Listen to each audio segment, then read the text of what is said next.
Bonjour à toutes et à tous. Je suis Myriam Maël-Laurent, je suis responsable du service information territoriale à la Banque des Territoires. C'est le service qui a en charge la relation de la Caisse des dépôts avec les associations d'élus partenaires.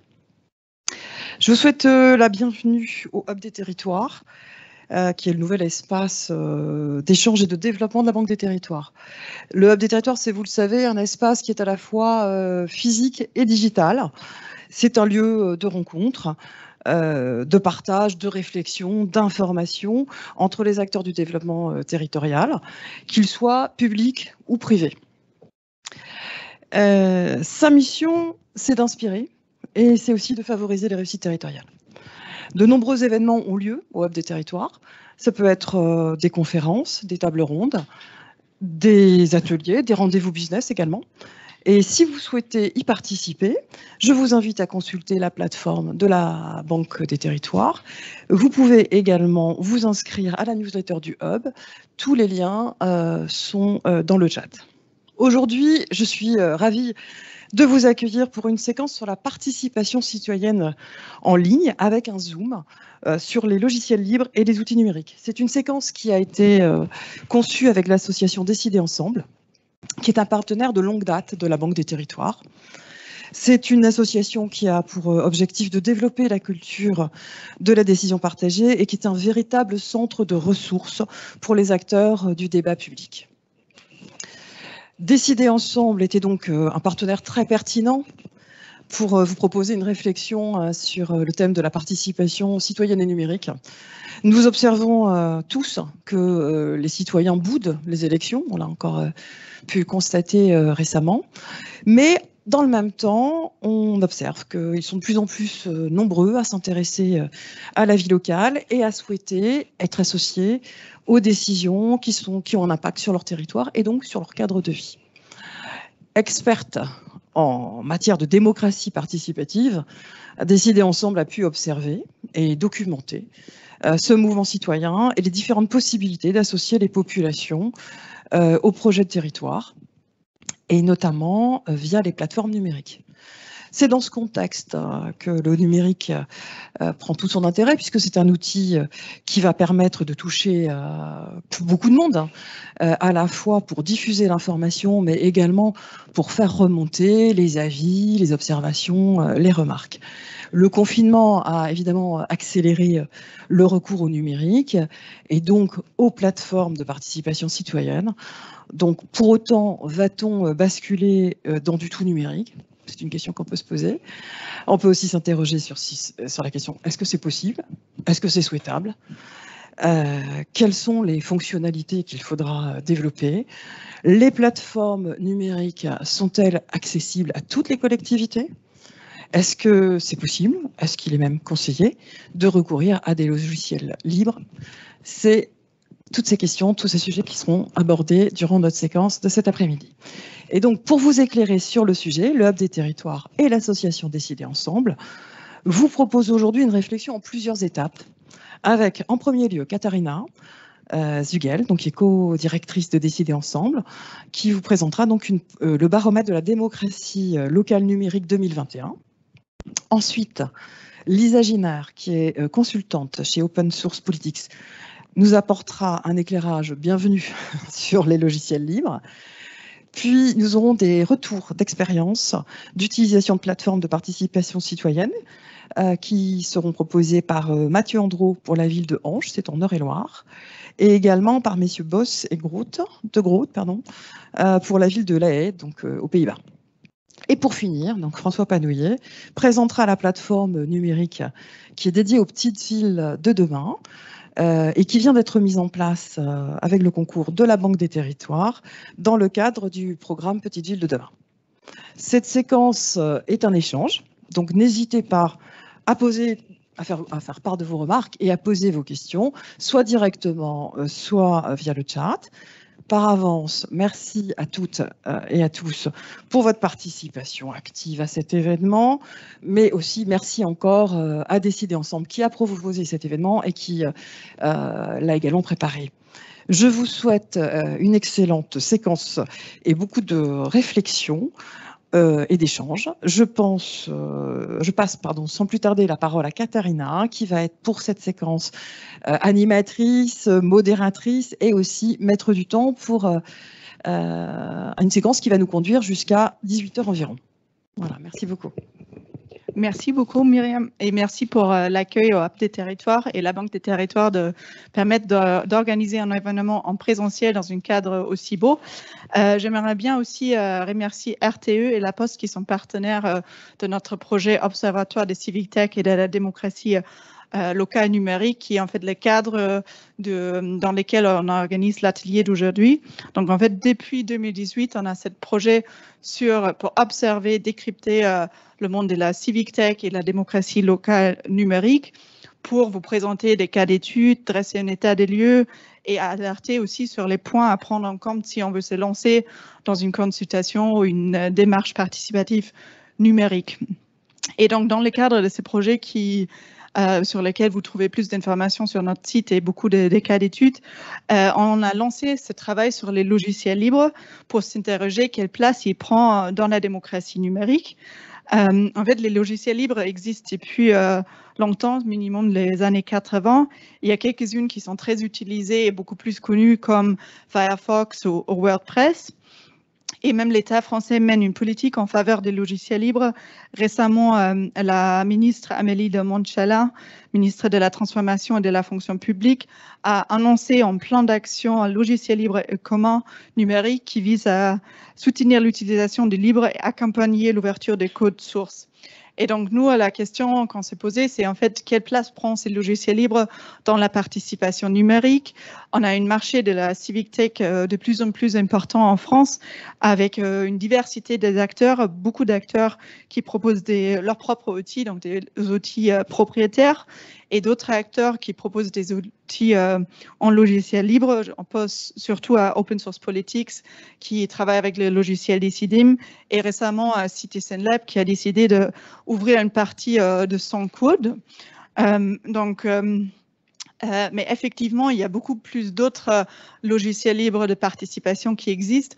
On a produit une petite note que vous trouvez ici dans la salle et aussi sur notre site web. Je pense que ma collègue vous mettre le lien dans le chat. Et en fait, on se rend compte qu'il y a des outils comme Adhocracy, Consul, Democracy OS, Lomio, OpenStat, on va parler tout à l'heure, Police et Your Priorities. Et donc, en fait, ce qu'on souhaite faire aujourd'hui, c'est déjà commencer avec une petite définition, revoir les termes. Qu'est-ce que c'est un logiciel libre? Qu'est-ce que c'est un code source? C'est quoi la différence avec un logiciel propriétaire? Vous proposez donc une gamme de logiciels libres qui existent, mais surtout, c'est poser la question de si on veut se lancer dans la participation numérique, comment on fait le choix? Quelles différentes manières de choisir existent? Est-ce qu'on prend un logiciel propriétaire? Est-ce qu'on prend un logiciel libre? Est-ce qu'on le développe de A à Z? Est-ce qu'on se repose, par exemple, sur un logiciel libre, mais pas forcément de participation pour construire son propre logiciel? Donc, on va vous présenter 3 démarches assez différentes pour vous donner des idées de comment se lancer et oui, quels sont les avantages, les désavantages de chacun. Donc, avant de aller dedans, ma collègue Clara va vous présenter quelques résultats de notre baromètre de la démocratie locale numérique qu'on a organisé en 2021 pour situer déjà un peu la question de la démocratie locale numérique. Oui. Merci Katharina. Donc bonjour à toutes et tous. Donc comme Katharina l'a dit, je vais vous présenter quelques résultats de l'édition 2021 de notre baromètre de la démocratie locale numérique pour un peu appuyer tout le contexte que Katharina vient de nous exposer. Donc rapidement, juste sur l'édition 2021, donc on a eu 31 réponses. Et on a proposé 2 focus sur les impacts de la crise sanitaire et des élections municipales sur les politiques de démocratie locale numérique. Et on a introduit aussi de nouvelles questions, notamment sur l'utilisation d'un logiciel libre ou propriétaire. Donc, je vais vous présenter quelques résultats clés. Tous les résultats sont retrouvables sur notre site internet si vous voulez un peu plus creuser ces points-là.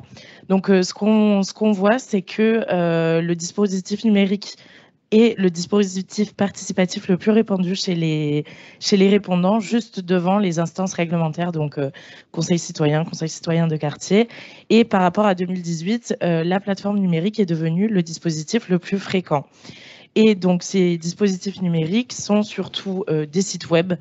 Tous les répondants ont déclaré disposer d'un site web, ce qui est assez normal de nos jours, ou un sondage ou une application contributive d'idéation, donc ce qu'on appelle les plateformes numériques de participation.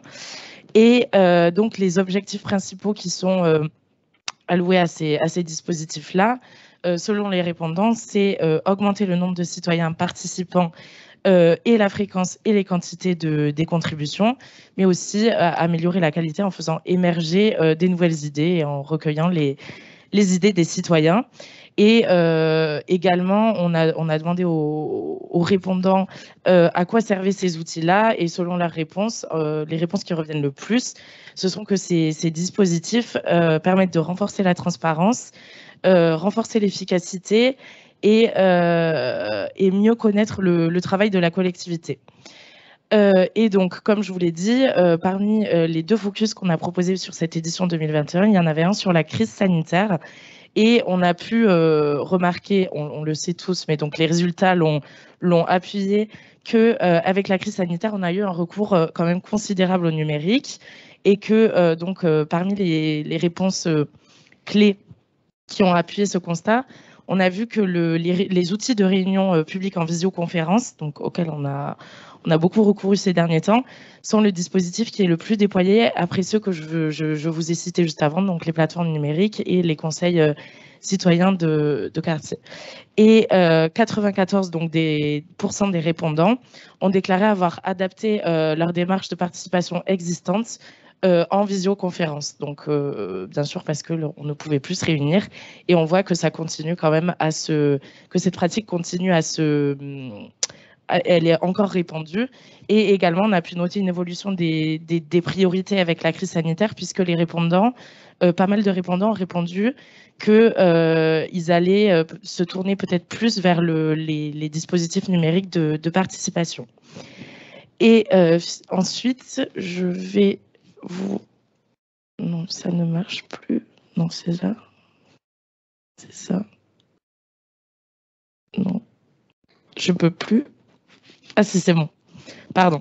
Et du coup, je vais juste rapidement donc revenir sur le rôle des civic tech dans ce marché de la démocratie locale numérique, où en fait on s'est rendu compte avec les résultats de cette édition que peu de répondants, peu de collectivités développent leur propre dispositif en interne, et s'appuie généralement sur un prestataire. Et donc le prestataire le plus présent, ce sont les civic tech, qui dans cette édition 2021 représentent du coup pour 58% des répondants, ils sont accompagnés en fait de civic tech, contre 37% en 2018 selon le baromètre 2018. Donc on voit vraiment là une place qui est de plus en plus centrale. Et on aura peut-être l'occasion d'y revenir. Et également, donc, on avait posé une question sur quel type de logiciel les répondants utilisaient. Et donc, on voit que c'est assez bien réparti, et que 55% utilisent un logiciel propriétaire contre 45% pour un logiciel libre. Mais bien sûr, ce chiffre est à prendre avec grande précaution, parce qu'on n'a eu que 31 répondants, donc ça ne reflète pas l'entièreté la réalité. Et on le voit, la plupart des civic tech commercialisent un logiciel propriétaire, et elles concentrent beaucoup de clients, de collectivités.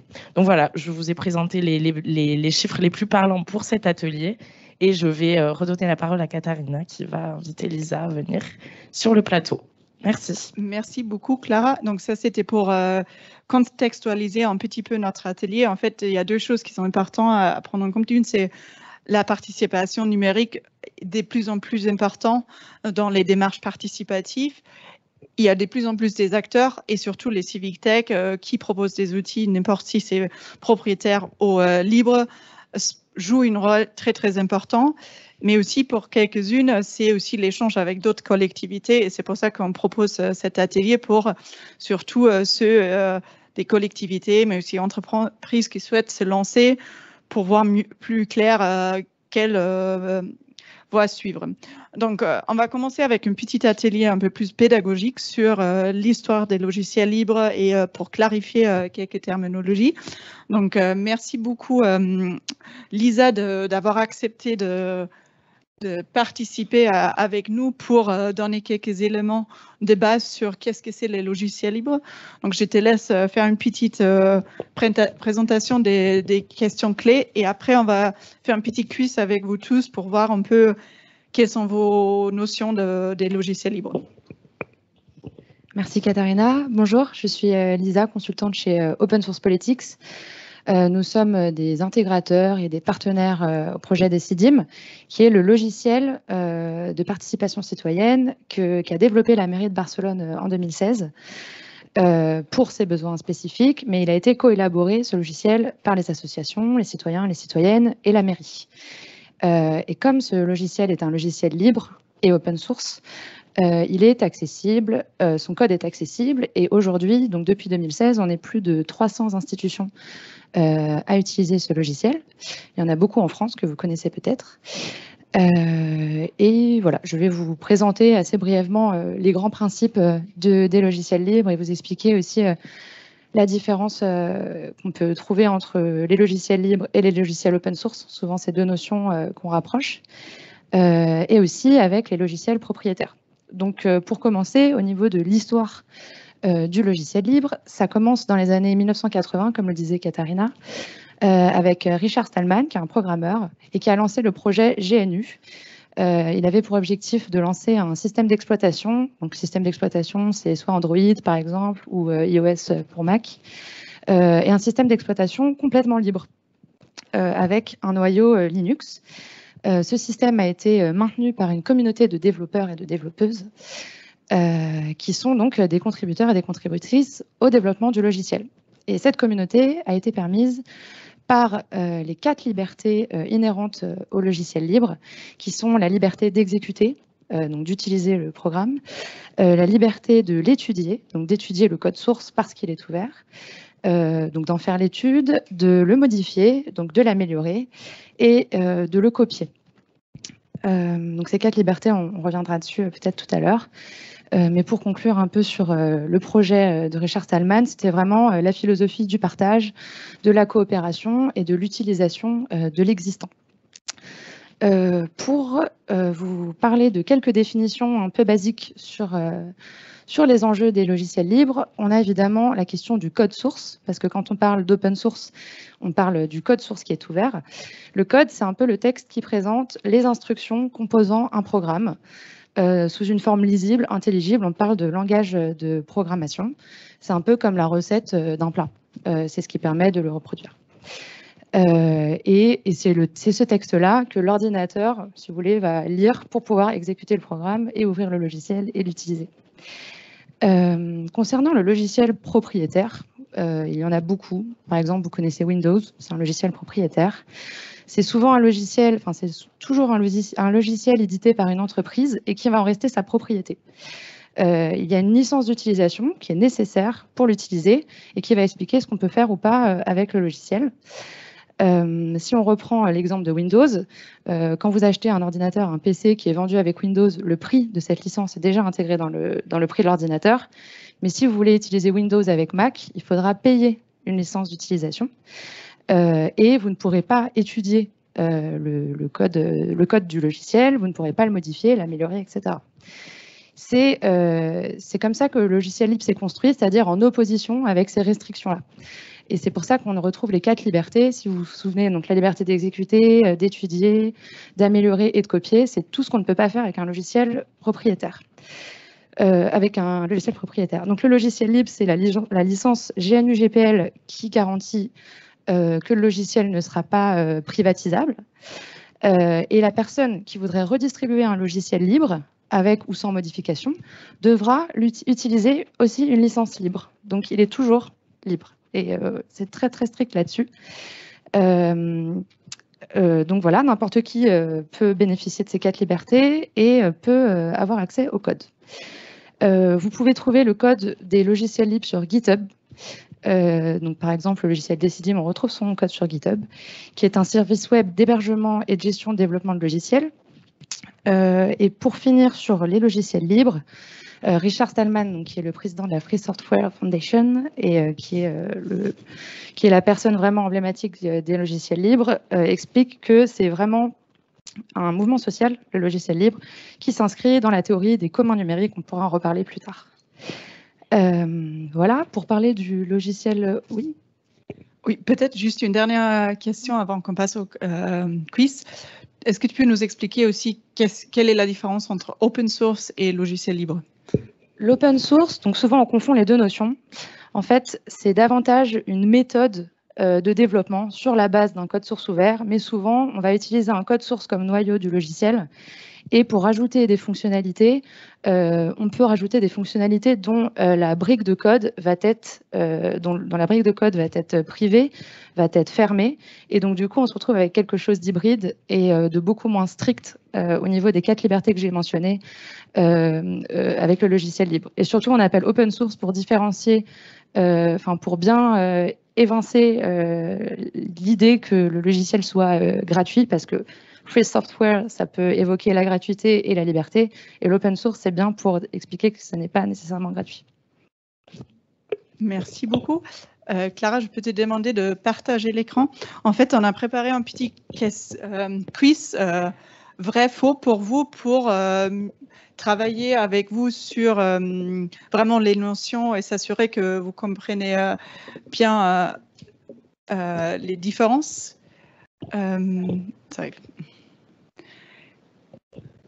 C'est un peu des questions basiques sur les idées reçues qu'on pourrait avoir sur les logiciels libres, les logiciels propriétaires. Donc, on va voir si la petite présentation que j'ai faite vous aide à répondre à ce vrai-faux. Mais souvent, il y a du vrai teinté de faux et du faux teinté de vrai.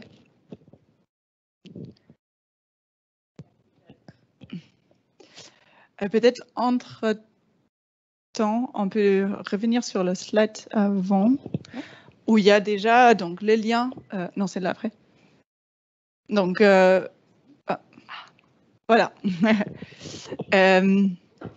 Donc, normalement, vous pouvez juste soit scanner les codes, soit mettre cet lien. Oui. Et maintenant, tu dois aller sur Present Full Screen. Voilà. Et donc, vous pouvez, c'est très simple, sur votre smartphone, vous pouvez taper juste vivox.app et vous mettez les 9 chiffres. Et donc, Clara, je te laisse lancer la première question. Donc, la première question, c'est en logiciel libre, on peut l'utiliser, réutiliser et republier selon ses envies. Est-ce que ça, c'est vrai ou faux? On voit qu'il y a déjà des répondants. On vous laisse un petit peu plus de temps. Et aussi, les gens dans le chat, je vous invite à vous connecter. Donc, on voit qu'il y a 19 personnes connectées au quiz et pas mal de répondants.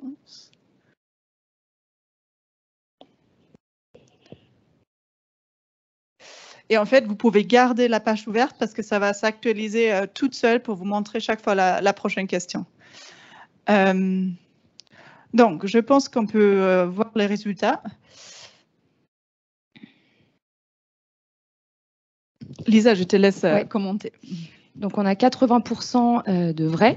Donc, oui, c'est vrai. Selon ses envies, oui. Mais selon aussi ses ressources, son temps et ses compétences, parce que en fait, republier, réutiliser un logiciel libre, c'est pas forcément accessible à toutes et à tous. Donc, il faut les compétences techniques, le temps et les ressources en interne. Et peut-être aussi pour ajouter, il faut, si on l'utilise, respecter la licence qui a été donnée au logiciel. Et donc, même si on l'a modifié et republié, respecter les licences et les droits qui ont été donnés. Donc, la prochaine question. Qui dit libre dit gratuite. Donc, est-ce qu'un logiciel libre est free, for free? Est-ce que ça, c'est vrai, que le logiciel libre est gratuit?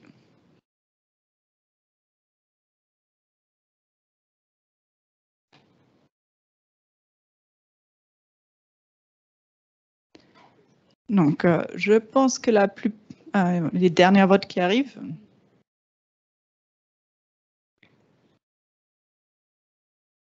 Donc, je pense qu'on peut regarder les résultats.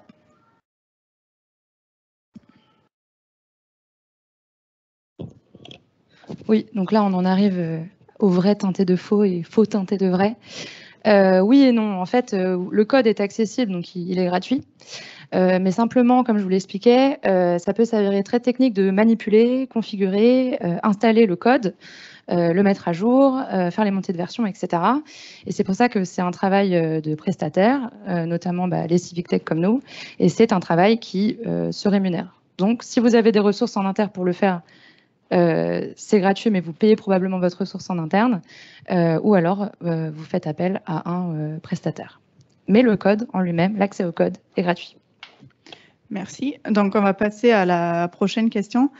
Donc, tout le monde peut contribuer au développement d'un logiciel libre. Est-ce que ça, c'est vrai?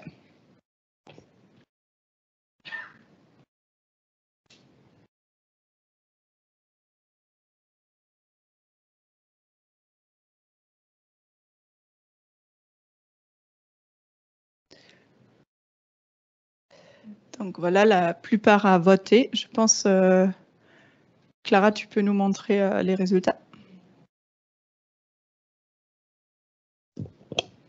Oui, donc en effet, tout le monde peut contribuer au développement d'un logiciel libre.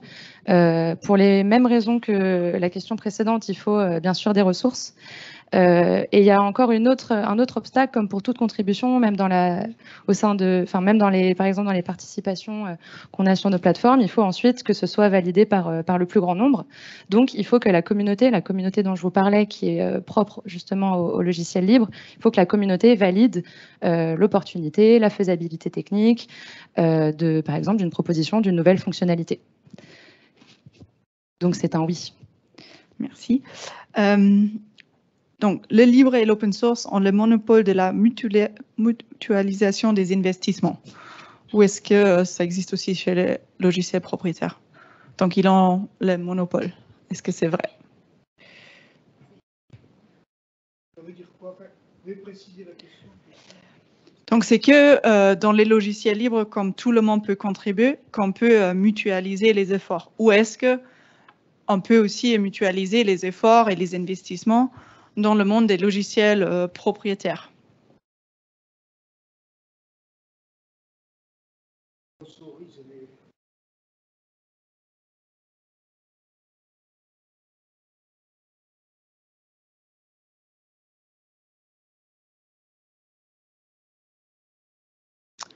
Donc, je pense qu'on peut regarder le résultat. Vous avez raison, c'est faux. On peut bien évidemment le faire aussi en propriétaire. Simplement, dans le cadre des logiciels libres, cette mutualisation des investissements est beaucoup plus riche parce que du fait de l'ouverture du code, on a beaucoup plus de contributeurs et de contributrices. Comme je vous disais, là, entre 2016 et maintenant, on a plus de 300 institutions qui utilisent Decidim. Et par exemple, une mairie, une collectivité va pouvoir décider de financer une nouvelle fonctionnalité sur la base de son expérience. En utilisant le logiciel, elle se rend compte, donc le logiciel de participation citoyenne, elle se rend compte que telle ou telle fonctionnalité faciliterait son travail, faciliterait la participation, et dès lors, elle va financer une fonctionnalité. Donc oui, bien sûr que c'est possible en propriétaire, on a juste plus de richesse, disons, avec la communauté des logiciels libres. Merci. Et donc, on a une autre question. Les logiciels libres sont moins sécurisés que les logiciels propriétaires. Est-ce que ça, c'est vrai?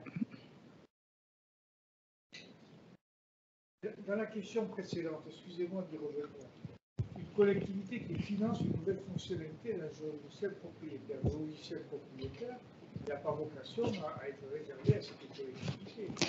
Donc le propriétaire, après, il va le proposer à d'autres collectivités. Alors, la collectivité vient financer une fonctionnalité pour un logiciel libre. Et c'est ce qui permet de parler de bien commun numérique, parce que la fonctionnalité, ensuite, son code source, le code la brique de code qui crée cette fonctionnalité, imaginons un vote majoritaire, sera accessible à toutes les autres institutions qui utilisent le logiciel ensuite. Donc c'est pour tout le monde. On parle de public money, argent public, public code. Par contre, dans le cas d'un logiciel propriétaire, une collectivité peut demander, par exemple, au prestataire de créer une certaine fonctionnalité. Et après, ça, c'est la discussion entre le client, entre la collectivité et le propriétaire des logiciels, s'il veut le mettre à disposition pour tout le monde ou pas. Par contre, dans l'open source, il est obligé parce que le code est open source.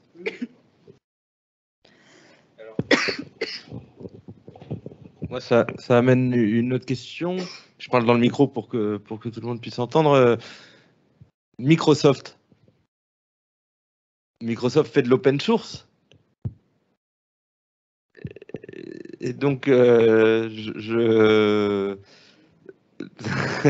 j'arrive pas encore bien à comprendre. La question, c'est est-ce qu'on peut être à la fois logiciel propriétaire, il me semble que Microsoft, c'est son cas, et faire de l'open source. Il me semble que c'est le cas aussi.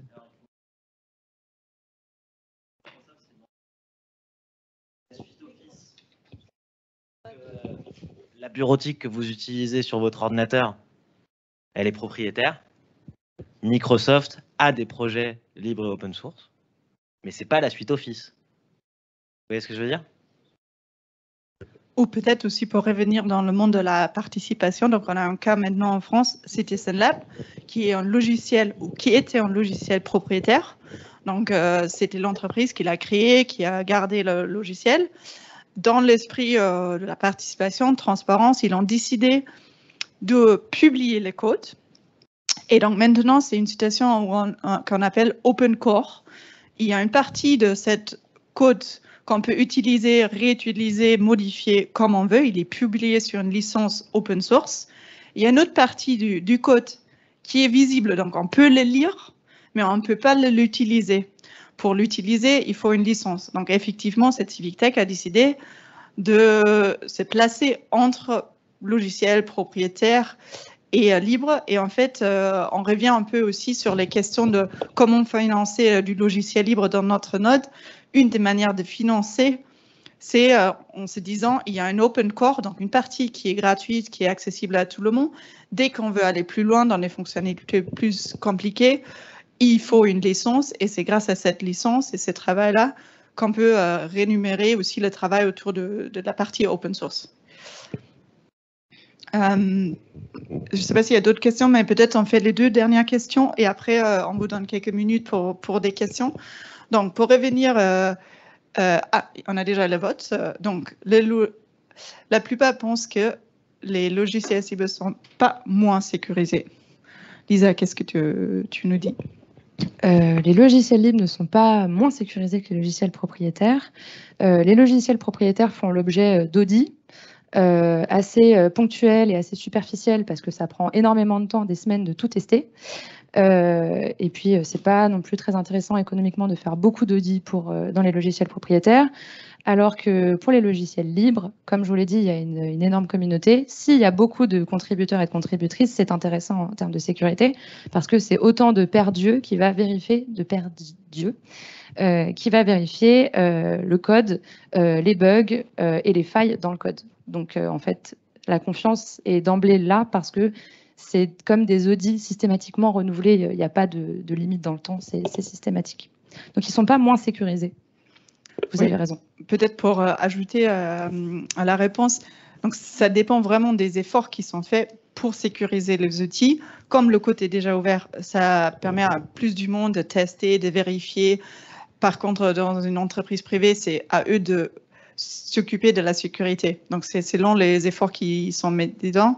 Par contre, il y a aussi des logiciels libres avec quelques 5-10 contributeurs qui ne sont pas forcément hyper sécurisés. Donc, finalement, c'est une question des efforts mis dedans. Par contre, pour les logiciels libres, tout le monde peut contribuer à la sécurité. Pour les logiciels propriétaires, que ceux avec qui l'entreprise s'engage. Et puis, pour compléter, les audits ne sont pas nécessairement rendus publics en propriétaire. Et donc, une dernière question qui vous intéresse probablement tous. Les logiciels libres, c'est plus compliqué.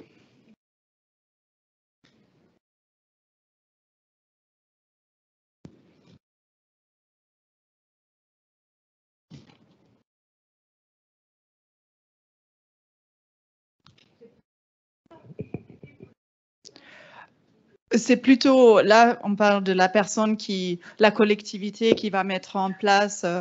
Donc, en fait, effectivement, pour l'utilisateur, les interfaces, ils sont tous très similaires. Donc, la question, là, on s'adresse plus pour les personnes qui veulent mettre en place une logiciel libre. Est-ce que c'est plus compliqué que faire appel à une logiciel propriétaire qui existe déjà? Donc, ce n'est pas l'utilisateur, mais créateur, oui. Donc, Clara?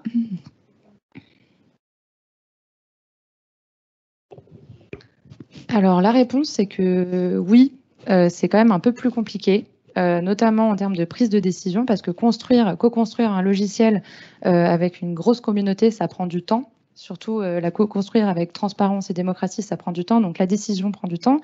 La synchronisation prend aussi du temps entre toutes les parties prenantes.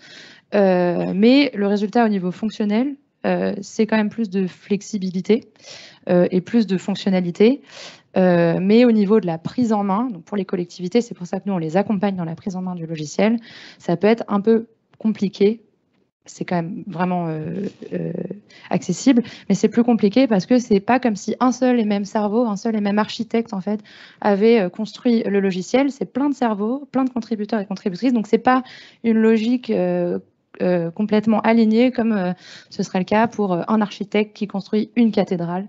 Donc la prise en main peut être un tout petit peu plus compliquée à ce niveau-là. Et peut-être pour ajouter, vous allez le voir dans la note qu'on a fait, il y a des logiciels libres qui proposent maintenant des plateformes. C'est un peu presque comme où on peut créer son propre page. Donc c'est pratiquement comme sur Facebook, on va créer son page. À la base, c'est un logiciel libre, mais comme la plateforme existe, c'est pas plus compliqué qu'un logiciel propriétaire. Donc la question, c'est aussi lié à est-ce qu'on crée son logiciel lorsqu'on installe tout de même? Est-ce qu'on a un prestataire à côté qui nous accompagne? Est-ce qu'on crée juste une page sur un logiciel existant? Donc, le libre peut être plus ou moins compliqué selon ce qu'on souhaite faire. Je pense, on a un petit peu de retard, mais je pense qu'on prend quand même 5 minutes pour voir s'il y a des questions dans le chat ou d'autres questions de clarification autour de logiciels propriétaires libres. Clara, est-ce que tu as des questions dans ton chat? Ou est-ce qu'il y a d'autres questions dans la salle? Marie, tout au fond. Et après, ici, devant. Oui, bonsoir, Philippe Poindron. J'aurais souhaité vous poser 2 questions sur le logiciel Decidim. Dans quel pays principalement Decidim est utilisé? C'est la première question. La deuxième question, c'est est-ce que vous pourriez nous dire le nombre de compléments qui sont apportés au logiciel par année moyenne et qui sont validés par la communauté des utilisateurs? Alors, bonjour. Donc, le logiciel Decidim, comme je le disais, il a été créé par, comme vous l'avez dit, Madame, la mairie de Barcelone. Donc, on le retrouve beaucoup en Espagne, dans les différentes régions d'Espagne. Il existe aussi beaucoup en France. Qu'est-ce qu'on a d'autre comme... Enfin, majoritairement en France et en Espagne. Et pour la deuxième question, je vais peut-être laisser notre directeur produit Virgile répondre, qui est dans la salle, sur la moyenne des nouvelles fonctionnalités par... Vous vous avez dit par mois ou par an? En fait, ça dépend ce qu'on considère. En soi, des apports, il y en a tous les jours. Donc par an, on parle de milliers de contributions de différents développeurs qui travaillent dessus. Parce qu'en gros, si on regarde comment est géré un projet informatique, c'est avec un logiciel libre qui s'appelle Git. Git, ça permet grosso modo de gérer des versions du code. Et quand on veut rajouter quelque chose à la base de code, on fait ce qu'on appelle une demande ça s'appelle une pull request, une demande d'ajout de code à l'intérieur de la base. Et ça, il y en a des milliers par année. Merci. Je pense qu'il y avait une question ici devant et après on passe à la prochaine partie.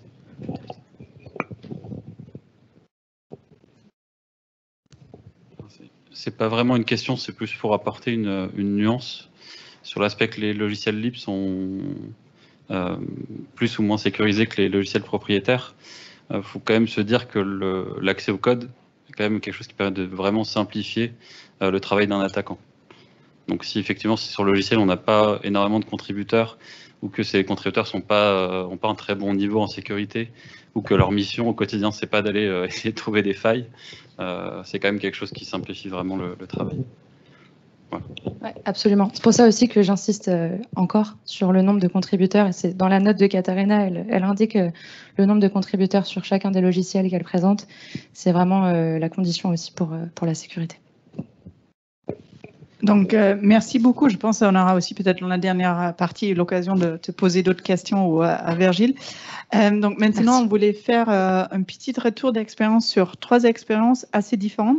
En fait, on a identifié dans notre note qu'il y a 5 manières de se lancer dans une logiciel de participation. Donc, soit développer son propre logiciel. On a parlé de l'exemple de Decidim qui était développé par Barcelone. Il y a aussi l'exemple de Consul développé par Madrid. Et on parlera tout à l'heure de l'exemple OpenStat développé par Amsterdam, La Haye. Il y a aussi la possibilité d'utiliser un logiciel libre déjà existant et l'adapter à ses propres besoins et le modifier d'une manière. Et donc ça, c'est plutôt le cas de la ville de Auch. On peut aussi juste installer un logiciel libre déjà existant avec ses propres compétences. On peut faire appel à un prestataire qui installe soit un logiciel libre ou un logiciel propriétaire. Quand on fait appel à cet prestataire, il faudrait, si c'est un prestataire propriétaire aussi, payer la licence, qui n'est pas le cas dans un logiciel libre. Mais souvent, on paye de toute façon surtout une sorte de package avec installation, accompagnement. Ou la dernière option, et ça existe de plus en plus, c'est héberger son espace de participation sur une plateforme proposée par un prestataire. Et donc, cet espace de participation peut être basé sur un logiciel propriétaire. On en va en parler tout à l'heure avec François, avec la plateforme Petite Ville de demain, développée avec Cap Collectif. Ou cet espace de participation peut être basé sur un logiciel libre, comme par exemple les cas de Adhocracy ou Your Priorities. Donc, j'aimerais bien demander à Mathieu et à François de nous rejoindre sur le plateau. Et on va connecter aussi Jochem et David en visio du Pays-Bas. On va laisser pour une première temps encore la présentation. Merci. Donc, Mathieu, Andrew, François, tu peux nous rejoindre. Vous avez développé un outil pour la ville de Auch. Est-ce que vous pouvez nous dire quelques mots d'abord autour du contexte dans lequel vous avez développé des dispositifs et surtout expliquer ce choix de travailler avec WordPress que vous connaissez probablement tous et toutes, un outil de création des sites web. Pourquoi vous avez décidé de travailler avec WordPress et surtout quels ont été les avantages et les inconvénients, surtout comme ce n'est pas un outil dédié à la participation en soi. Eh ben oui, moi précédemment, en fait, sur la ville de Auch, qui est une petite ville, hein, c'est presque plutôt un village, qu'en fait c'est 2700 habitants seulement, j'étais conseiller municipal et sur le précédent mandat. Et c'est vrai que parfois j'étais un peu gêné de prendre des décisions en me sentant pas toujours légitime en termes de compétences et de connaissances.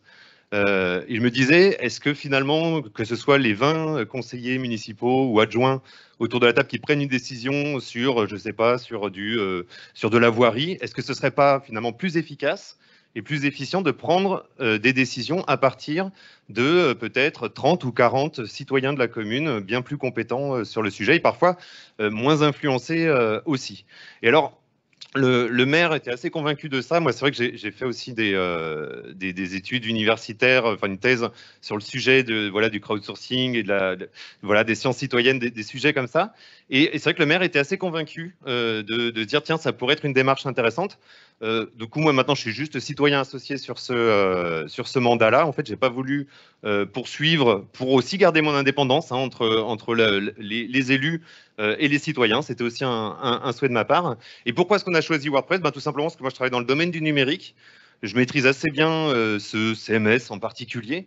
Et du coup, je me suis dit, j'ai essayé comme ça de manière très agile en fait de développer finalement uniquement en utilisant sur une plateforme hébergée chez un prestataire comme OVH. Donc ça ne coûte que 40 € finalement par an. et de manière voilà, très agile, en fait, on a développé une plateforme qui fonctionne pas mal, puisqu'on a quand même une bonne partie de la population, en tout cas du village, qui l'utilise et qui a déjà été dessus. Et donc, les citoyens peuvent nous faire des propositions, ils peuvent signaler des points précis sur une carte ouverte en écriture. Et puis, surtout, ils peuvent discuter les décisions du conseil municipal, ce qui est parfois pour les élus quand même quelque chose qui n'est pas si facile que ça. Pour revenir un peu plus sur la création de cet outil, qu'est-ce que WordPress vous a permis? Pourquoi WordPress? Pourquoi pas prendre un logiciel de participation comme vous avez ce type de compétences? Quel est l'avantage? Et aussi, à quel point c'est facile pour une autre collectivité de faire pareil, et peut-être contextualiser un peu combien des habitants en fait on a à Anche, quel type de budget, parce que ça joue aussi énormément dans ces questions. C'est vrai que c'est une petite commune, hein, 2700 habitants. Alors après, pourquoi WordPress? Parce que WordPress, c'est quelque chose qui est tout à fait adapté à des amateurs, en fait, que nous sommes. Et finalement, n'importe qui peut reproduire ce qu'on a fait. D'ailleurs, il y a une petite commune juste à côté qui va reproduire ce qu'on a fait. Et nous, alors aussi, dans notre démarche, c'est moi à la base, je suis plutôt d'origine un peu universitaire quand même. On a décidé de rédiger en temps réel dans un Google Doc. Hein. Bon, là, c'est pas un logiciel libre, certes. On n'a pas utilisé un Framapad, mais dans un document totalement ouvert en écriture, on décrit les résultats de notre expérimentation d'un point de vue académique, et surtout, on décrit comment on a développé cette plateforme de façon à ce que ce soit très facile de le reproduire, de le répliquer. C'est aussi ça, en fait, la recherche scientifique, c'est aussi le fait de pouvoir reproduire une expérience, et donc c'est le fait de décrire en toute transparence comment on a fait. Voilà. Merci beaucoup. On va peut-être revenir sur votre expérience tout à l'heure. J'aimerais bien donner la parole à nos deux intervenants du Pays-Bas. Donc, ils vont intervenir en anglais. Je vais vous faire un petit résumé en français après. Donc, hello, David et Jochem. You're both involved in the development of the OpenStat tool, a tool that was developed by Amsterdam and The Hague and other cities in the Netherlands. David, who works for the city of The Hague, can you explain to us in which political context the platform was created, and especially why you decided to build an open source platform on your own? What were the advantages and the challenges? Well, in The Hague, where I work, better participation and renewal of the local democracy is a really important spearhead for our city council and administration, because many tasks can no longer be solved by the government alone. And there are many citizens who are really dissatisfied with the ways in which they are currently not or barely involved, for example, in large area developments. So better participation is really important for us, and we see OpenStat as actually a sort of game changer in taking the quality of participation in our municipality to the next level, because you can involve more and other people on their own time and place. You can crowdsource local knowledge, gather structured information, really increase transparency also of policy and decision making. And we see that digital participation, in some way, it forces you to make the influence of people more concrete. So there has to be an action button on that website, and it makes participation more concrete than chatting with each other in a local community room. And I think why OpenStat? It has been developed by Amsterdam in 2016, and we made the decision to reuse it in The Hague from 2019. Especially because we really like their viewpoint that you want to have somehow some kind of customized interaction, and many closed source solutions, they provide you with more generic kind of functionalities, and OpenStat is really built to customize interactions for the type of project or the type of interaction you want to have. Peut-être je vais faire un petit résumé. Donc, il disait que les plateformes donc il y avait vraiment une envie d'avoir plus de participation à la haie et que les plateformes numériques amènent la participation à un autre niveau où il faut être très concrète, il faut réagir aux propositions. Et donc, ils ont décidé d'adopter la plateforme OpenStat qui était développée par la ville d'Amsterdam et surtout qui permet de customiser, donc de choisir ces modules comme on veut. Maybe, Joachim, you can tell us a couple of more words of why Amsterdam had decided to build its own platform. At that time, were there no other platforms that existed? Why this choice and not using other platforms that already existed? Yes, bonjour à tous. The reason Amsterdam chose to build their own platform was that at that moment there was not a good commercial solution on the market. Like David said, the functionality that was given in the more commercial parties was not interactive enough. And Amsterdam really wanted to have interactive conversations with their citizens and also to gather ideas. And in the commercial products, it was mostly just asking citizens to give input, like in a forum, like we did, like in a quiz. Do you want this or do you want that? But that's not interaction. That's just receiving information from your citizens, then taking it into your organization and do something with it, or not doing something with it. That was also unclear. Most of the time it was unclear. So they chose to build their own more interactive functionalities to really have conversations, to really give citizens the chance to give their ideas to the community, and let the community react on those ideas from a very positive point of view. This is a good idea for the citizens, so let's try to do it. Let's not try not to do it, but see ways, even if it's maybe too expensive, too difficult, to make this work, because it's a good idea, and we as the community, we are not always the ones with the good ideas. The citizens have perfect ideas as well.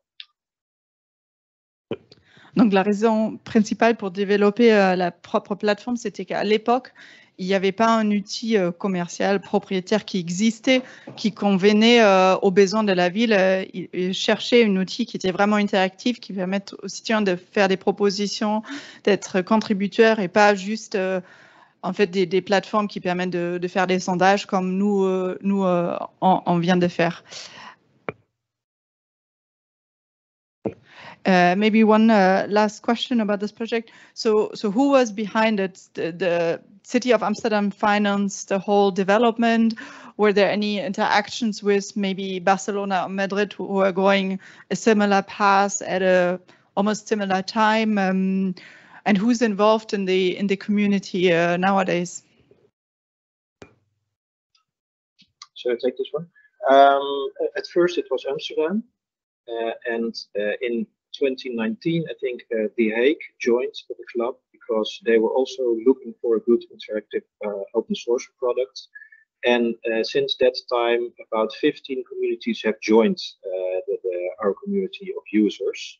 So at first, and now still mainly Amsterdam and The Hague, they are paying a larger portion of that, the financial contribution to the open source development. But now we are talking with other communities about possibilities about co-financing, because if you want to have a sustainable product for the next 5 to 10 years, and we really believe that this is a product that has a chance to survive for the coming years, we also have to think about how can you keep developing, how can you keep solving problems, how can you keep your source code at such a high quality level that it's sustainable for the next few years. So you need money. And at one point, Amsterdam and The Hague will say, well, okay, now we have given it a big push, but you other communities, you should contribute as well. So right now we are in the midst of the discussion, and I heard Lisa talk about it as well. This is one of the more difficult discussions because it's easy to join, even if it's not always easy to implement, but you can join, but later you have to give something back to the community. And that can either be knowledge, but it can also be, in our case, money. Donc pour résumer, actuellement, le projet à la base était financé par la ville d'Amsterdam. Maintenant, la ville de Haye finance aussi. Il y a à peu près une 50aine d'acteurs qui sont impliqués. Mais la grande question, c'est de comment le financer à long terme pour que ça devienne un projet durable. Et donc, c'est potentiellement aussi une question qui se pose autour des autres outils comme Decidim. WordPress est encore un autre cas parce que WordPress a énormément de contributeurs. Comment fidéliser une communauté qui ne contribue pas seulement en compétences, mais potentiellement aussi en financement. Donc peut-être, avant d'ouvrir un peu des questions, François, la Banque des Territoires vient de lancer une plateforme, la plateforme Petite Ville de demain, que vous avez choisi d'organiser, de proposer avec la Civic Tech Cap Collectif, qui est un outil propriétaire. Donc déjà, qu'est-ce que c'est cette plateforme? Comment on peut y participer? Et pourquoi le choix de coopérer avec Cap Collectif pour proposer cette plateforme?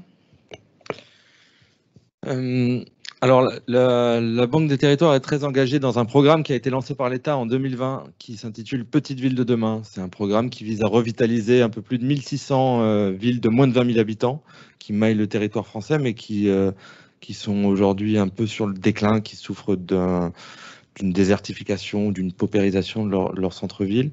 On est très engagé dans ce programme et on considère que évidemment, notre rôle, c'est d'aider ces collectivités à pallier les difficultés rencontrées, à réparer un peu l'existant, mais aussi à préparer l'avenir. Et pour préparer l'avenir, il nous semble essentiel de faire en sorte d'impliquer les habitants, de les associer, de les entendre. Et c'est précisément la raison qui nous a poussé à monter cette expérimentation avec Cap Collectif. Alors, il s'agit d'une expérimentation pendant 1 an. On donne accès aux 1600 petites villes de demain à une série d'applications développées par Cap Collectif, en effet, pour leur permettre tout simplement d'associer les habitants de leur territoire pour élaborer ce qu'on appelle leur convention, leur projet de territoire. Et l'idée, c'était de dire que bon, les outils numériques de participation citoyenne ne doivent pas rester l'apanage des grandes villes et des métropoles. Les petites villes peuvent et doivent s'en saisir aussi. Alors évidemment, dans les petites villes, et même ailleurs, on considère que de toute façon, la consultation via le numérique seul est un peu vouée à l'échec. Il faut toujours allier démarche physique et digitale. Mais on voulait donner l'opportunité aux petites villes de tester, d'expérimenter un certain nombre d'outils simples qu'on connaît aujourd'hui, des consultations, des boîtes à idées, des budgets participatifs.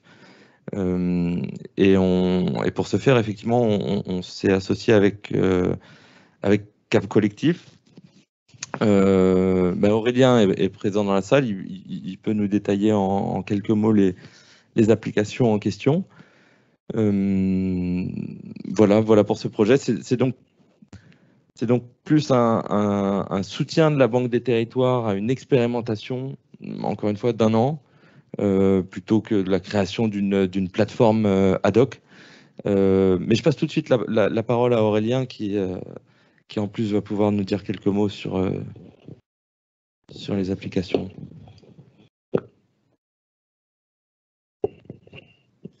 Bonjour à tous. J'ai pas l'habitude de participer. J'ai pas beaucoup l'habitude de participer à ce genre d'événement parce que je suis le directeur technique de Cap Collectif et je suis plus habitué à participer avec l'équipe de développement aux nouvelles fonctionnalités. Du coup, donc, effectivement, on lance un gros projet sur lequel nous on travaille depuis plus d'1 an. donc qui est la plateforme Purpose, donc sur lequel toutes les villes, donc qui font partie du programme Petite Ville de demain, vont pouvoir lancer pendant un an gratuitement des projets participatifs en utilisant toutes nos applications, donc de consultation, de budget, d'appel à projets, de votation, de questionnaires, etc. Donc vraiment toutes les fonctionnalités de la plateforme, ainsi qu'accéder à tous les outils qu'on a greffés dessus. Donc un système d'emailing intégré, un dashboard, notre outil d'analyse qui vous permet de juger les contributions derrière, etc. Du coup, donc c'est accessible, voilà, c'est accessible à tous. Je voudrais aussi faire un petit aparté du coup sur l'open source, que j'ai une petite annonce à vous faire. Donc du coup, nous, Capco, on est une plateforme propriétaire depuis 7 ans. On n'a pas trop de position idéologique là-dessus. Il y a des bons logiciels propriétaires, il y a des mauvais logiciels open source, tout est possible. Mais on a décidé du coup de faire le choix de devenir open source, nous aussi, parce qu'on sait on voit que c'est une demande progressive de certains clients. Et du coup, on ne veut pas que ça soit un frein à l'utilisation de notre outil. Du coup, ça sera le cas en 2022, dès le début de l'année. Et du coup, on est actuellement en train de terminer tout ce qui va permettre aux différents futurs contributeurs de pouvoir participer au développement de la plateforme, de proposer des fonctionnalités, de les développer, etc. etc. Donc, j'ai bon espoir que ça puisse inverser un petit peu le pourcentage du baromètre qu'on a pu voir au début de cette présentation. Voilà. Merci beaucoup. Peut-être, donc on a plusieurs acteurs autour de la table. Une des grandes questions qui se posent les collectivités qui veulent débuter, c'est un peu comment choisir si logiciel libre, logiciel propriétaire, quelles compétences il faut. Peut-être d'abord Mathieu, quels sont un peu les critères à prendre en compte si on décide oui, je veux me lancer, je vais créer ma plateforme sur WordPress, ou de dire plutôt non, ça peut être trop compliqué. Est-ce que vous avez un peu des conseils de comment on peut choisir si on est prêt pour construire sa plateforme, s'il faut plutôt intégrer une communauté oui. Au-delà d'un côté, il y a bien sûr aussi des raisons idéologiques, mais aussi pratiques. Est-ce qu'il y a des critères un peu à prendre en compte pourquoi on choisit un certain modèle plutôt qu'un autre? Moi, je me dis, en fait, il faut remettre le logiciel à sa juste place. C'est un moyen, c'est pas une fin en soi. Et donc, partant de là, en fait, ce qui compte, c'est quand même le besoin, c'est-à-dire la finalité. Qu'est-ce qu'on cherche à faire? Et en fonction de ce qu'on cherche à faire, on trouve des moyens, en fait, quels qu'ils soient. C'est vrai que moi non plus, je n'ai aucune religion là-dedans. Il y a des logiciels propriétaires qui fonctionnent bien mieux que beaucoup de logiciels libres, et inversement aussi. Moi, je sais que nous, on a fonctionné d'une manière très, très pragmatique. On n'a pas hésité, par exemple, à utiliser du Google Maps ouvert en écriture, du Google Doc aussi pour... voilà, c'est Google. Alors, je sais que ça déplaît un peu parfois dans l'univers du logiciel libre, mais on a utilisé aussi WordPress parce que WordPress, c'est quelque chose que tout le monde est capable d'utiliser. Il y a beaucoup d'amateurs qui ont des blogs WordPress, et WordPress, on a des millions de développeurs, on a des milliers de plugins gratuits. Voilà, c'est très très facile en fait, et surtout ça nous a coûté que 40 € par an en fait, ce qui est quand même quasiment rien en réalité, tout compris. Après, ça comprend vos compétences pour pouvoir créer la plateforme, donc ça c'est pas à négliger. David, how easy was it for you to implement the OpenStat platform? Why did The Hague decide to use OpenStat? Why didn't you? Because by the time that you used it, there were more and more also non-open source tools available. How easy or difficult was it? How easy would it be for another city to adopt the tool? Do you have to be quite big with a lot of financial resources and competences, or can it be small communities as well? What's your experience on that?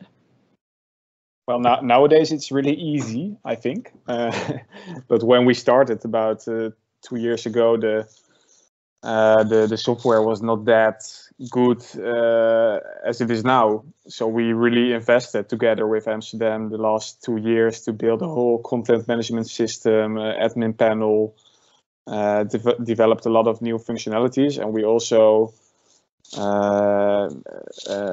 create another hosting solution, for example. I don't want to make it too technical, but it means that for about 5,000 euros or maybe 10,000 euros, a new municipality can implement OpenStad right now. So they can download the code from GitHub, and they can hire an internet agency to implement it for them and to implement also their corporate identity and style. So we made a huge step, I think, in the last 2 years. Donc, il disait que quand ils ont adopté l'outil il y a 2 ans, c'était pas encore aussi développé. Donc, c'était beaucoup d'investissement pour le développer. Mais aujourd'hui, cet outil peut être utilisé assez facilement. On peut voir le code source et il estime que ça coûte entre 5 et 10 000 pour engager une agence de IT qui peut l'installer et l'adapter pour chaque ville. François, pour la plateforme, donc elle est ouverte aux participants des petites villes de demain. Est-ce qu'il y a d'autres qui peuvent y participer aussi un peu? Est-ce qu'il y a déjà des idées de long terme? Pourquoi devrait une ville peut-être choisir cette plateforme ou... Non, encore une fois, il s'agit d'une expérimentation pendant 1 an, ouverte uniquement aux bénéficiaires du programme Petite Ville de demain. L'idée de cette expérimentation, c'est qu'elle donne lieu à un livre blanc, à un bilan, pour essayer de voir comment les collectivités se sont saisies des outils, quel projet de participation, quel taux de participation, et qu'on puisse ensuite mettre ce bilan en open source, si j'ose dire, à disposition de toutes les autres collectivités, de manière à ce qu'il soit utile au plus grand nombre. Donc on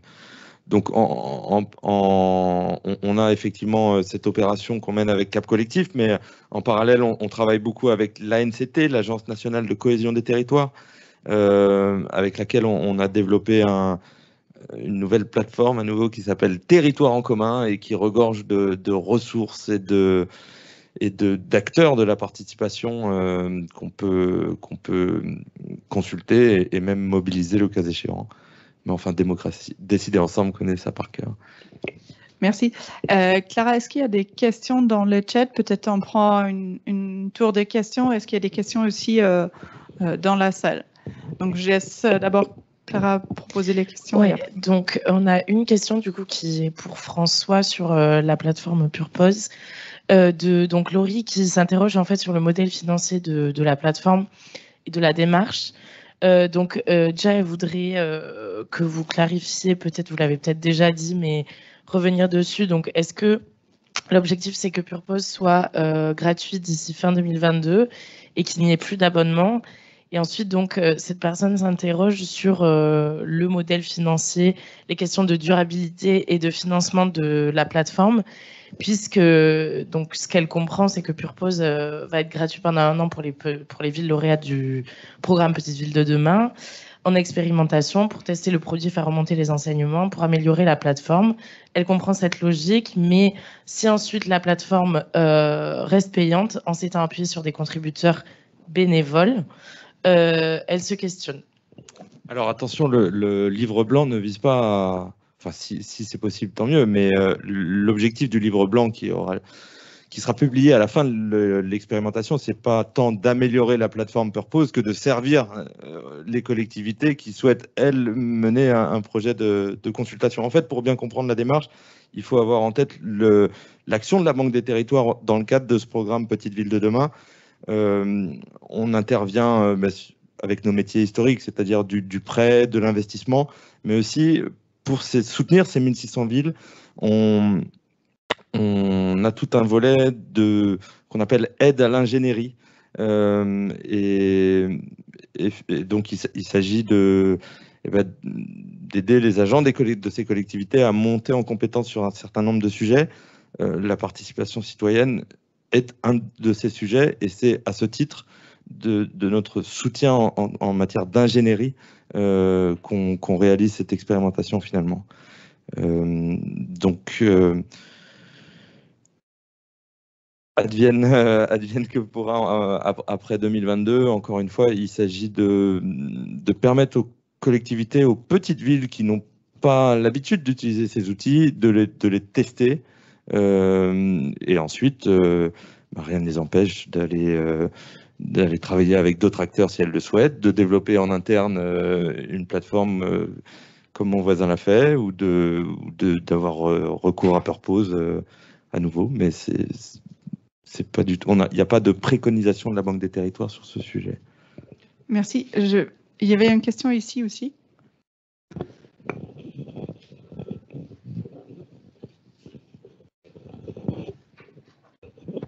Oui, ça s'adresse aux représentants de la commune d'Anche. C'était la réaction des habitants.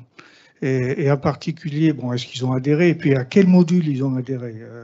J'ai vu que vous avez mis en place un système de votation. Est-ce que par exemple ça a bien marché? Est-ce que vous avez fait des consultations via des habitants, hein, via ce système de votation? Voilà, c'est ce retour que j'aimerais avoir. Eh ben, c'est vrai que, pour donner un exemple très concret, on a eu à un moment donné un projet, on a été sollicité par une société qui voulait installer des éoliennes. Donc ça a été du pain béni, hein, pour nous, parce qu'effectivement, il y a énormément de citoyens qui sont venus exprimer leur mécontentement et voter contre cette proposition qui était dans le compte-rendu du conseil municipal. Alors, ce qui est, moi je trouve assez intéressant dans ce type de démarche, alors c'est vrai que ça a assez bien marché parce que les citoyens ont beaucoup contribué. Ce qui est compliqué, moi je trouve, et c'est là où les citoyens, je pense, ont un effort à faire, c'est que pour les citoyens, ils sont quand même souvent habitués, quand même, je pense en France, hein, comme dans d'autres pays latins aussi, à une forme un peu d'assistanat, en fait. C'est-à-dire que moi, par exemple, je vais vous donner un exemple. Quand j'étais conseiller municipal, à un moment donné, je vois le nom de ma rue, il y avait de la mousse sur le nom de la rue. Voilà, on n'arrivait quasiment plus à lire le nom de la rue. Bon, j'ai pris une éponge et j'ai été le nettoyer. Et assez rapidement, j'ai un voisin d'une autre rue qui est venu me voir, qui m'a dit « Ah, comment ça se fait? Ta rue a été nettoyée ?» Et voilà, je lui ai dit « Bah non, j'ai pris une éponge. » Et si vous voulez, en fait, on a quand même souvent tendance à trop déléguer, c'est-à-dire à se dire on donne mandat exclusivement à des élus pour faire le boulot à notre place. Et on a rarement l'occasion de se prendre réellement en main. Et je pense qu'il y a un gros pas à faire pour les citoyens, pour qu'ils apprennent petit à petit à se prendre en main, et puis aussi à essayer de réfléchir au-delà de leur intérêt particulier, de leur intérêt catégoriel. Nous, on a même eu parfois des conflits de voisinage, hein, qui sont arrivés sur la plateforme. Donc, essayer d'aller un peu au-delà, d'aller un peu plus vers l'intérêt général, et ça s'apprend. C'est vraiment de la conduite du changement, mais aussi côté des élus. Parce que les élus, en fait, ils ont vraiment tendance à considérer que leur jugement est meilleur que celui, y compris de gens qui sont spécialistes de certains sujets que eux ne maîtrisent pas. Et puis on a des élus dans les petites communes qui ont beaucoup de mal avec l'écriture numérique, mais l'écriture même tout court. Et c'est vrai que c'est très très compliqué. Je pense aussi pour les élus d'apprendre un peu à écouter, d'apprendre à se dire aussi que les citoyens peuvent avoir des idées bien meilleures que les leurs. Là aussi, il y a un gros pas à faire parce qu'on est dans un régime qui est quand même assez aristocratique, en fait, hein. Et c'est vrai que je pense que de part et d'autre, en fait, il y a beaucoup d'évolutions à avoir. Et à mon avis, le fond des choses, c'est que c'est pas une question de technologie, c'est pas une question de moyens, c'est vraiment une question de changement de culture de fonctionnement entre élus et citoyens. Merci. Oui, bon, il y a des systèmes qui marchent bien. Par exemple, moi, je suis dans une commune, il y a un système de signalisation d'incidents, vous voyez, de problèmes sur la voirie ou comme ça, et ça marche bien. Enfin, bon, derrière, il y a aussi la commune qui réagit, parce que si on signale des choses qui ne vont pas et si ça ne réagit pas, et ce que je constate aujourd'hui, c'est que ça réagit. C'est-à-dire, on voit ensuite des agents communaux qui viennent ou réparer une voirie ou des choses comme ça. Enfin, vous voyez, c'est des deux côtés, quoi. Ça doit marcher. Est-ce qu'il y a une dernière question? Parce que sinon, on a... Oui. Bonsoir, merci. Donc, Mehdi Medmoun, je suis étudiant à l'Institut français de géopolitique, dans le master géopolitique locale et gouvernance territoriale et ingénieur de formation. C'est une question qui s'adresse à tout le monde, hein. Dans toute votre présentation, on ne se rend pas trop compte en fait, de la différence de taille entre petite ville, moyenne ville, grande ville. Enfin, il n'y a pas de facteur de dimensionnement à cette solution que vous proposez, des solutions donc, de participation en ligne. Est-ce que vous pensez qu'il y a des différences? Est-ce qu'il y a des solutions qui sont plus adaptées à des petites villes et des solutions qui sont plus adaptées à des grandes villes? Est-ce qu'il y a des projets qui peuvent être, on m'a dit, versés à la concertation que dans les grandes villes avec ce moyen-là? et inversement. Enfin, et peut-être vous pouvez traduire en anglais. So it was a question for everyone, but maybe also addressed to you. He's asking himself if there's certain solutions that are more adapted to small cities and others more adapted to bigger ones in terms of one hand platforms and tools, but also in terms of like participation processes. So for example, your platform, is it The Hague and Amsterdam are fairly big cities? Is it more a platform for bigger cities? Is there other tools that should be used if it's very small cities, or in the end, there's not much of a big of a difference? Well, the thing is, you have the same kind of projects in every municipality. So you always have some kind of neighborhood budgets, for example. We see it in lots of municipalities in Holland, but also renovating public space, or making a new plan for a neighborhood, or making a vision. And I think the advantage of Openstad is that we, in The Hague and in Amsterdam, we invented some kind of process designs, and we implemented it in our software. So we created a process design, and we created the functionalities on the website that fit into that process design. And the advantage is that all the other communities that decide to use Openstad, they can reuse not only the templates we made, but they can also reuse the whole process design. So if you're not only open source in reusing each other's software, but also each other's process designs, you can create a really interesting community, I think, in your country. But it also, you also have to finance it, of course. So you need people who can do this kind of work in your municipality. And in Holland, we see that it is getting bigger and bigger, but sometimes the people think, okay, a project leader has to do the whole participation process, but that's too much. So you also have to create more capacity to do these high quality processes. Donc, effectivement, c'est les mêmes types de processus que tu peux avoir dans une petite ou grande ville. Et ils disent que les process, en fait, ils ont développé des processus et après les fonctionnalités qu'il faut. Et donc, ça peut être adapté à des grosses ou des petites communes. Mais finalement, c'est une question d'avoir les finances.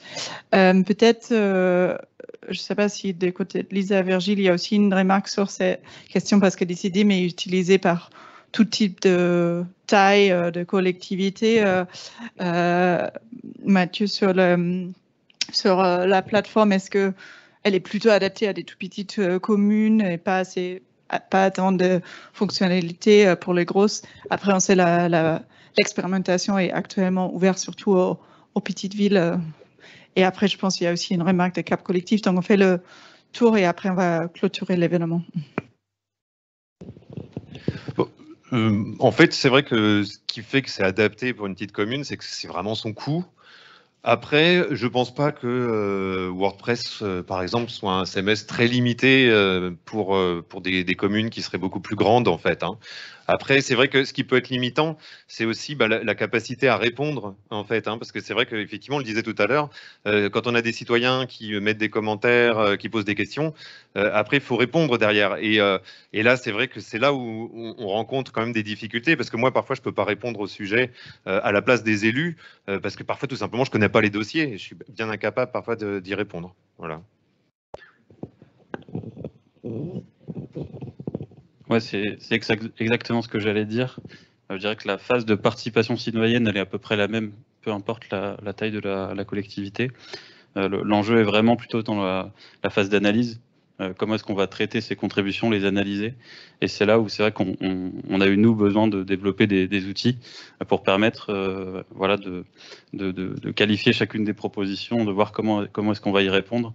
Et selon le niveau de la collectivité, on peut avoir de la hiérarchie à l'intérieur de la prise de décision. Donc c'est vraiment dans les outils qui sont un peu ce qu'on appelle back-office de traitement ensuite, au-delà de la participation citoyenne.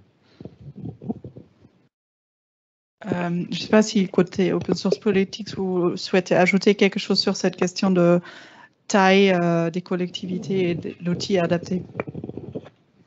Alors moi, c'est quelque chose que je trouve assez intéressant dans ce monde que sont les civic tech, c'est que on a commencé, nous plutôt, Open Source Politics, à travailler avec des outils qui étaient très très simples, où il y avait peu de fonctionnalités.